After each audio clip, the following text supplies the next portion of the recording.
that is the 3 exercise there.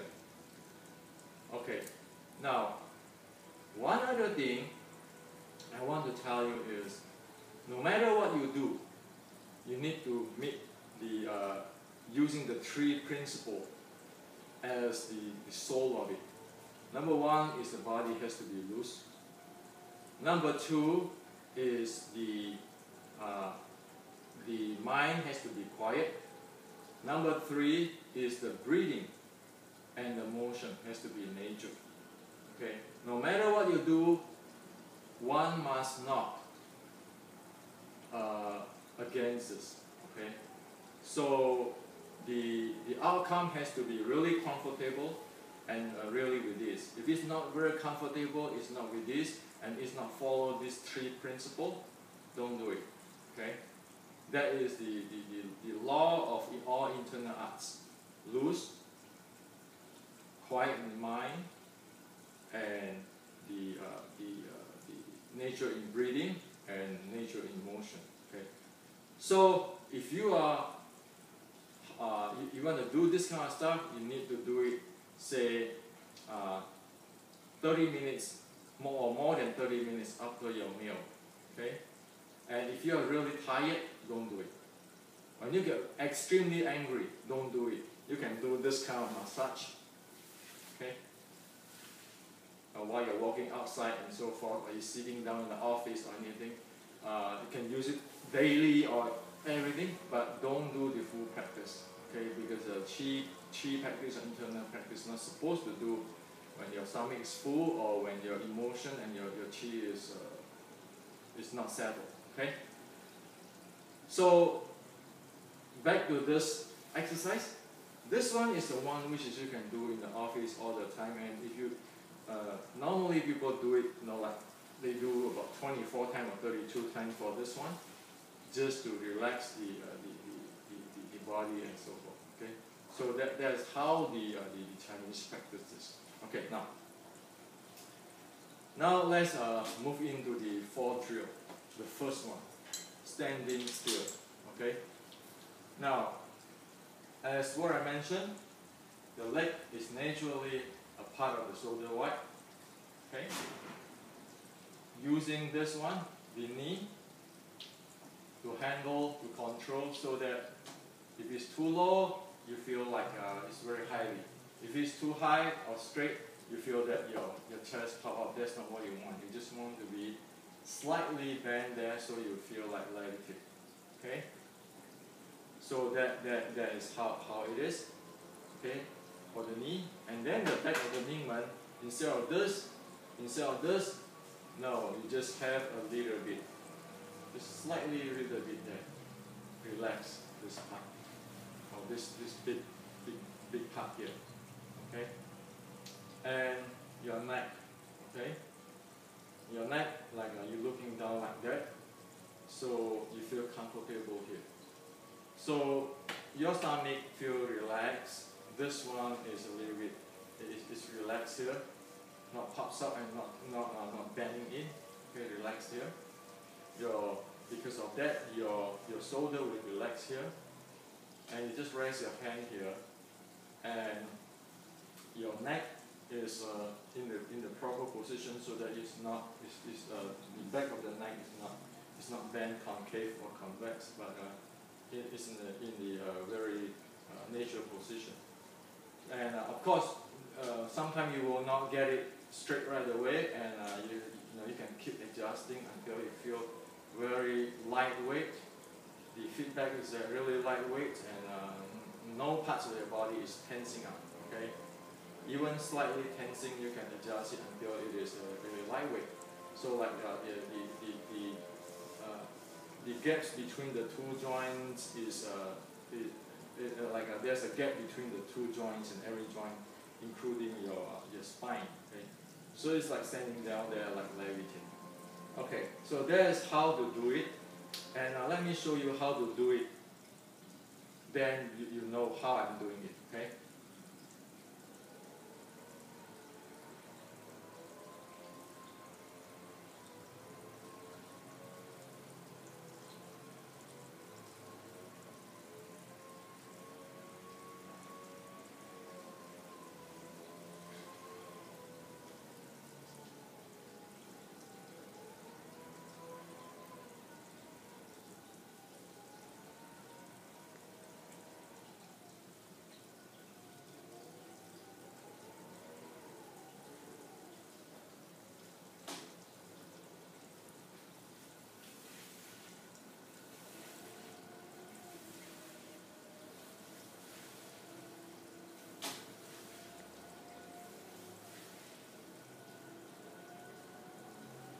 Okay, so that's how I usually do it, and I can stand there for the minimum of 7 minutes, or if you like it, when you will do it, you can practically do it for 40 minutes or so. Okay. Now, when you stand there after you relax, loosening up your body and so forth, you're just aware of the moving of the lower abdomen. That's all. You don't have to just basically relax your mind. Okay, and that's how you do it. Okay, so your mind, you don't think, you just aware. Okay, put the minimum effort to aware of your lower abdomen. Okay, now that is the standing. Now, so what is the significance in this? If you look at it in terms of the 5 layers. Okay. Now, the first layers we know the physical layer. The joints is loose up when I'm standing like that, right? The body is relaxed, loosening up. Okay. Don't force anything and then get into a natural state. Now, the mind is quiet. So how is that mind quiet feel? It is like in front of me, if there is a lake, okay, and the lake, somebody just dropped a rock on the legs, and I standing there, my mind is like waiting for the ripple in the lake settle down, okay. So somebody just dropped a rock there, and there's ripple in the surface of the lake. And I just stand there and waiting for the ripples to flat out and the surface of the lake quiet down. Okay, that's how the mind, the state of the mind is. And while I'm doing that, of course, my breathing automatically is going switch into the lower abdomen breathing. Okay, and it's so lightweight and so slow and so long that I don't even feel like I'm not breathing, but it's so lightweight that it's going very natural. Okay. Now, as a chi layer, when you do that, you feel the thing tinkling on the leg. Somebody might feel things flow around, and actually, one must not pay attention to those stuff. You just let it be whatever it be. Okay. So that is how it is. Whether there's a flow or you feel something somewhere, you just don't care. You're just aware of your lower abdomen, and that's all. Okay. Okay. So that is the body of the art. Now when you hit the 5th layer, so you say, what is this doing in the martial arts or the fighting or combat applications used? Okay. The first thing is this. When we talk about sensing, we want to sense something. Our body, we need to be really, really light first. If we are not light, our body jams certain way and some way, we will not be able to do a proper good sensing or reading. Okay. So in the ancient time, it said that the body is as light as like a feather. If a feather drop in my arm, I will be able to sense it. Or another way they can say okay, the body is hold up so lightly so that even an extra weight of a feather is not used. So that's how it is. Okay, so meaning that you hold up your body without an extra weight of 1 feather. Or you say, oh, the feather touching my skin, I know it. Okay, you can say that. So disregard what it is, how lightweight it is. Okay, the whole body has lightweight, so you can sense all part of your body. The second thing is has to do with the force factors of the body. So when people are standing there, a normal application is they're standing there.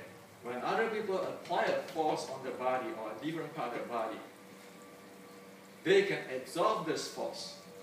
Okay? Absorb this force. Now, how is that happen? Is that rooting? No, it's not rooting. What happened is that just make believe that I'm standing here and I'm standing on top of the quicksand. Somebody pushed me, the more he pushed me, the more I sink into the quicksand. So not too long after he pushed me, he's going to push like that because me is sinking down, lower and lower, lower down.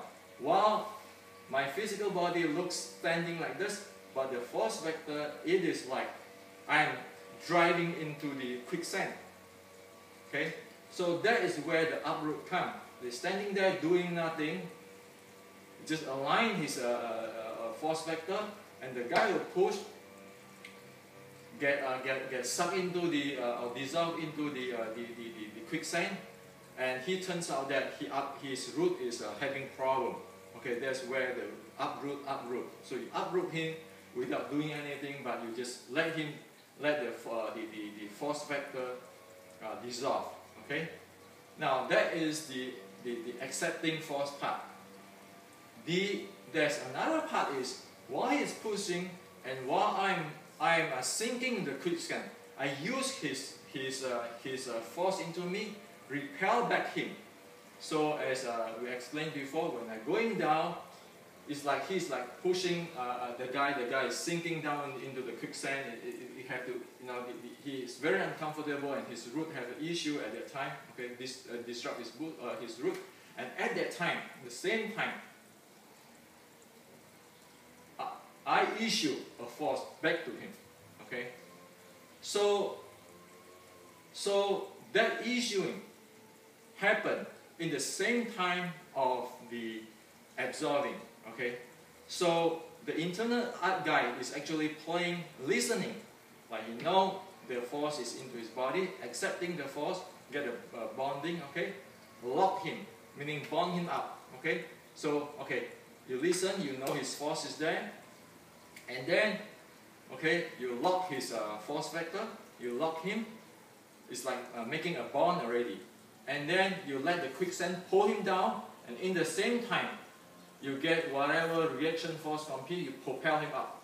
Okay, so the listening, the locking, the accepting, the issuing, all in once. I have met people who can do this. Okay, so it is not like usually, I accept him, and then I lock him, and then I issue a force. No, it is all happen at the same time, just a gap. Okay, this is what in the Chinese martial art called borrowing his force to destroy his force. So this is pretty advanced stuff where single touch bounce you. So it's not chi or anything, but they're using this force vector to bounce. Okay, now all this is developed in this type of stuff. So even the body is not moving, the manipulations of the force vector exist. Okay, but this advanced stuff. So for us right now is we just standing there, losing up. Okay, let those things develop. Okay. Now if you don't stand there, your joints is not loose and the alignment is not proper, the breathing, then there's no way you can do those kind of stuff. Okay. So if you look at all internal art, they do the zanzhong and everything. They are preparing for that. So that is called, so to test up different joints and how the force vector flow in the body, it is they call it the test of the gene part. Okay, the body has to be tested for the gene part before they